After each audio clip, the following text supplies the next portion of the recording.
So it seems like there are a number of artists and people who have learned how to really succeed and make a good living as an artist.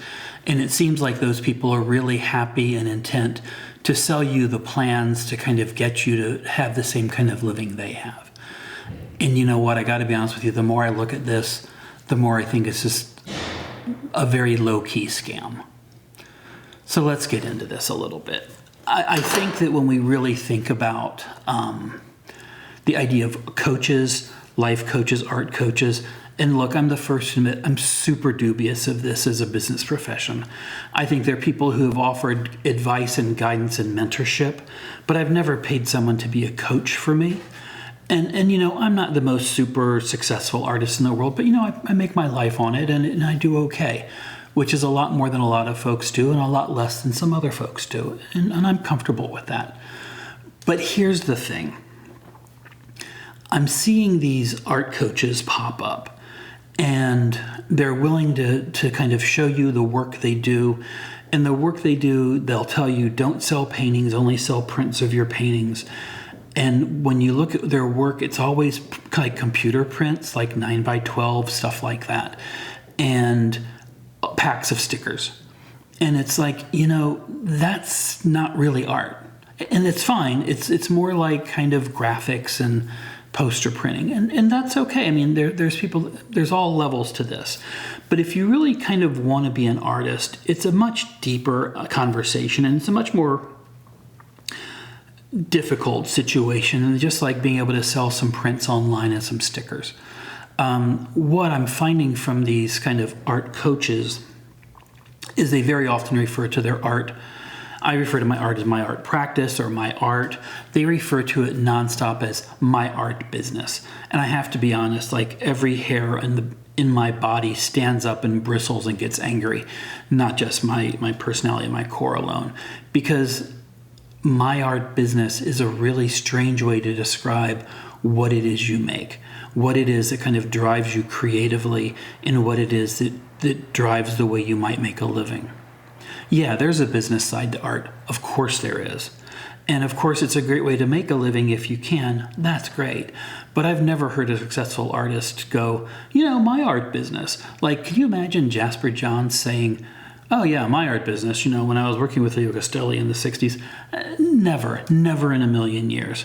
It's just not the way artists talk about what they do and who they are. And so that alone, and that's not just language, you know, because I could say like, you know, people say things all the time and I'm like, that's kind of a weird way to say something like, you know, whatever kind of jargon of the day. Like right now, if I hear the word vibe much more, I'm going to kill myself, but that's a whole different thing. But it happens in art too. So when we talk about our art business, we're not talking about our art business. We're talking about the art we make, the stuff that we spend hours producing and kind of slaving over. You know, and again, I'm like always, I'm talking about painting, sculpture, any of the traditional arts. I'm not talking about the applied or vocational arts. Vocational arts, you know, graphic design, filmmaking, stuff like that. Although filmmaking is an art too, don't get me wrong. What I mostly get concerned with by these people is that they kind of seem like they've invented like a cheat code for artists to suddenly have a career that they can jumpstart, and by 22 they're going to be able to like stay wherever they're living, which is, you know, wherever is fine. But they can make this great living at it. But when you talk to these art coaches how they're making their living, they will openly tell you that they make maybe 10% of their money on their art sales, then they're doing brand deals, and they're selling classes. And, you know, I'll have to admit, as an artist, I didn't get into this for brand deals or selling classes. Now, I do teach. I teach 2 mornings a week, and it's more than I want to do, but I do it. You got to pay the bills, right? But at the same time, you've got someone who's not made it as an artist, and they're going to tell you and give you the secret skeleton key of how to make it as an artist. It's just bullshit. And even worse, we all want that kind of secret success. You know, don't get me wrong. If we could all like fast forward to the success part, it'd be great. But it's just not realistic. And what really bothers me, and it all comes back to that idea that I have that creative people whose only job is to sell stuff to other creatives are kind of the least creative people I can think of, but also, ooh, I mean, what's the phrase, an ick? That just seems icky to me. And it's not where I want to be. It's not what I've ever wanted to do. And so it kind of is a continuation of that, you are not the sell, you are the artist. Other people sell your work. You don't sell yourself. Not in that way. Not in this kind of desperately cloying way to be a business person. Because that's not why we got into this in the first place. Those are my words on this today, but there is one thing I want to add to this, and it's really important. There are people who, honest to God, do really great work on behalf of other artists. And the difference between them and art coaches, there's like a chasm of quality in between the two. Someone who really offers something valid and good to artists can show the artist what it is, can actually show how it's made artists' work better or their lives better. They're true success stories. Success stories are people will name names and tell you exactly what they did. And the people providing these services will tell you exactly what they're providing. Here's what they're not going to give you. A series of kind of testimonials that are really vague and don't tell any of the story. And they're not going to say, well, if you do my class, it's going to give you some of these answers. Those aren't real answers. Those are like how you kind of evade answering real direct questions.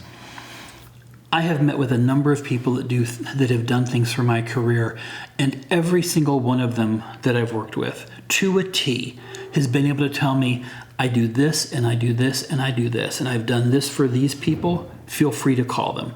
And I've done this, and here's some of my success stories. They're more than willing to tell you what it is they do, and they're really good at what they do. And that's why I kind of say artists beware in this, because there might be some art coaches I've just never heard of who are really, really good at this. But I'm really dubious of the whole art coach, life coach thing. And I have friends who are life coaches, and they're good people. And I, of course, don't work in their business vertical, so it doesn't apply to me to judge them for what they do. But when it comes to the arts, and someone who has no experience showing in galleries, museums, public spaces, getting murals done, whatever it is that you might do, can tell you that they can manage you and kind of coach you along, you've got to be really cautious. You've got to be really careful to look at anything they say and to call bullshit on just about all of it, because that's mostly likely what it is. Well, look, here we are. Another great video of me kind of spouting off. Listen, if you've listened this far, I thank you so much. Like and subscribe if you get a chance. I really appreciate it. I'm thrilled with all the recent new subscribers. Thank you all so much. The older subscribers, I'm just as thankful for you as well. That's going to do it for me. Hope you guys have a great week, and I'll see you next week. Take care.